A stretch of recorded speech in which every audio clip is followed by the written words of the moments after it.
Hello everyone, it's Shane Kanto, your Wasteland reviewer, and I'm here to review the Academy Award winner for Best Foreign Language Film of the year 2017, and that is A Fantastic Woman. And this film is about a trans woman whose lover dies, and her dealing with the grief of losing him, like a lot of films do, but also dealing with all the different kinds of prejudices that are lodged against her because she is a trans woman, and dealing with his family, dealing with the cops, and all these other different aspects of the situation.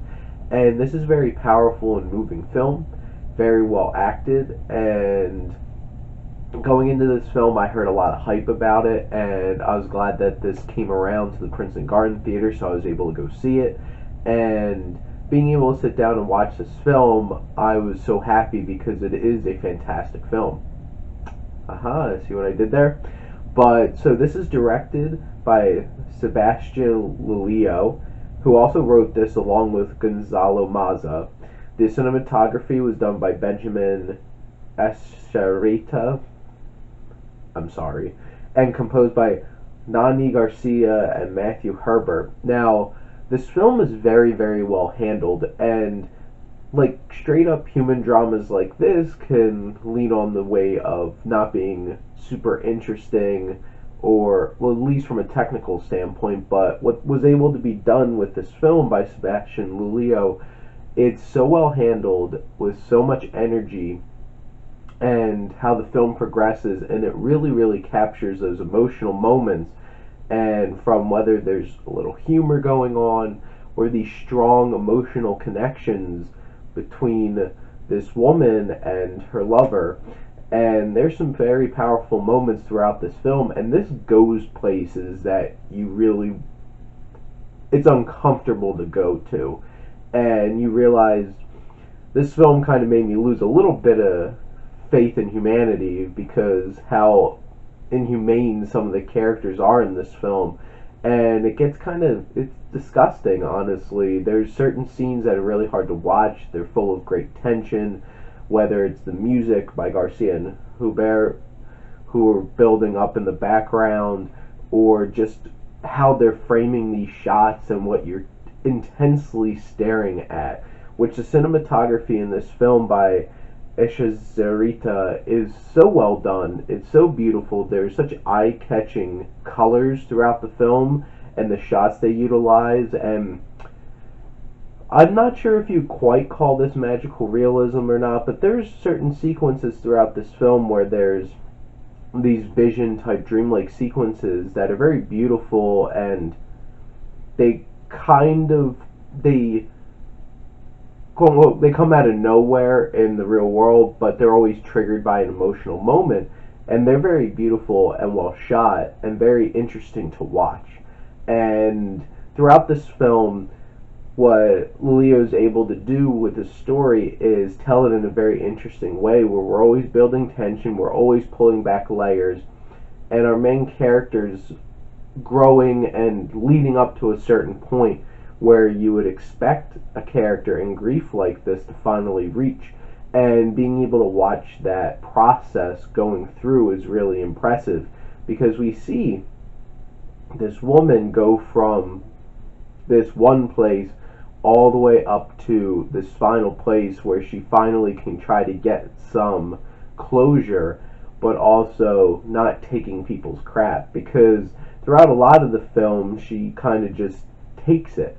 And you can tell that this is probably something she deals with a lot. There's a lot of things that people say to her that's really offensive, and it's just, why would you say that to a human being? And for some reason, just people think that that's okay to say. And honestly, I think this is a really important film to watch, because it really deals with the themes of inclusion and accepting people for who they are.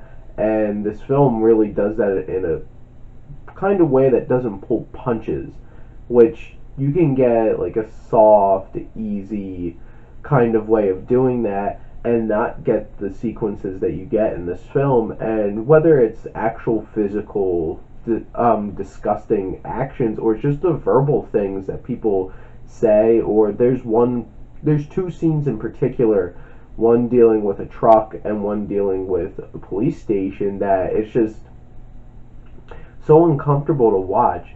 And I think the most powerful thing in this film is what Daniela Vega, who plays this main woman in this film, is able to do. And Daniela Vega does such a fantastic job. And I keep saying fantastic. Anyway, so, and she's able to be very subtle throughout very certain sequences, and then there's also moments where she really gets to unload emotionally, and you can just see the frustration building. You can see it in her eyes and her body language, which the physical acting she's able to do is great, because there's always two things going on. It's what she's saying and what she actually is saying, and her body language tells so much throughout this film, because she's always trying to keep a stiff lip and not like tell people off when they're being unbelievably disrespectful to her. And honestly, Daniela Vega was probably one of the top 5 best actresses that performed in 2017 films, and honestly should have gotten an Oscar nomination. And sorry, Streep, but Daniela Vega deserved it more than you. But it is what it is. This film winning Best Foreign Language Film is a great thing enough to try to get some attention on this film, and hopefully more people go out to see this. But also Francisco Reyes, who plays her lover, gets to pop up, at least in the early parts of this film, and I think he did a really nice job. There's one other performance I do want to talk about, and it's done by Elaine Kuppenheim. I hope I said that right. But she's the ex-wife of her lover, and she has some very powerful emotional moments, and I think out of everybody in this film that interacts with our main character, she's the one that cuts the deepest. And it's really uncomfortable listening to their conversations, especially because the ex-wife's character is so comfortable being very blunt and biting and sharp when it comes to speaking to our main character. And those are the moments that allow Daniela Vega to really use that undertones of her performance to really say what she's really saying. This is a very beautiful and powerful film.